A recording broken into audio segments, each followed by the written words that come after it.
নমস্কার বন্ধুরা, ঐত্রিশ লাইফস্টাইল চ্যানেলের নতুন আরও একটি ভিডিওতে তোমাদেরকে আবারও একবার জানাই স্বাগতম। বন্ধুরা, আমি এখন দাঁড়িয়ে রয়েছি কলকাতার সেন্ট পল ক্যাথিড্রাল চার্চের সামনে। এটি কলকাতার one of the most tourist place. এটি ভারতের সবচেয়ে পুরনো কিন্তু ক্যাথিড্রাল চার্চও বটে। তো বন্ধুরা, তোমাদেরকে আগে জানিয়ে দিই, এই চার্চে প্রবেশ করতে গেলে তোমাদেরকে টিকিট কাটতে হবে। সেক্ষেত্রে টিকিটের মূল্য মাথা পিছু 10 টাকা করে। এটি কিন্তু আগে ছিল না, বেশ কয়েক বছর থেকে এই মানে টিকিটের ব্যবস্থাটা করা হয়েছে। এটা একটা ডোনেশন হিসেবেই নেওয়া হয়ে থাকে। চার্চ খোলার টাইম সকাল 10টা এবং বন্ধ হয় সন্ধ্যা 6টায়।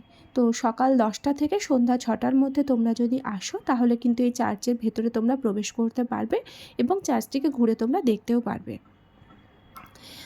তোমাদেরকে আরও একটি ইনফরমেশান দিয়ে রাখি, এই চার্চ কিন্তু সপ্তাহে 7 দিনই খোলা থাকে, মানে বন্ধ থাকে না কোনো দিনই, 7 দিনই কিন্তু খোলা থাকে। কিন্তু যে টাইম বললাম সেই টাইমের মধ্যে এলেই তোমরা কিন্তু চার্চের ভেতর প্রবেশ করতে পারবে। তাহলে বন্ধুরা, এবার চলো তাহলে আমরা আগে চার্চটা পুরোটা ঘুরে দেখে নিই।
যেহেতু 25শে ডিসেম্বর গেল কয়েকদিন আগেই, তাই চার্চটিকে খুব সুন্দরভাবে সাজিয়ে তোলা হয়েছে।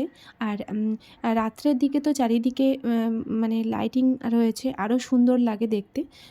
তো বন্ধুরা, এই ছিল আজকে ক্যাথিড্রাল চার্চের ভিডিও। তো এবার তোমাদেরকে আমি জানাই কিভাবে তোমরা এই চার্চে যদি আসতে চাও কিভাবে আসবে। মেট্রো হলো সবথেকে সহজ পথ। মেট্রোতে করে যদি আসো তাহলে ময়দান মেট্রো স্টেশনে নামবে, আর সেখান থেকে পায়ে হেঁটে 5 থেকে 7 মিনিটের রাস্তা, তাহলে পৌঁছে যাবে কিন্তু চার্চে।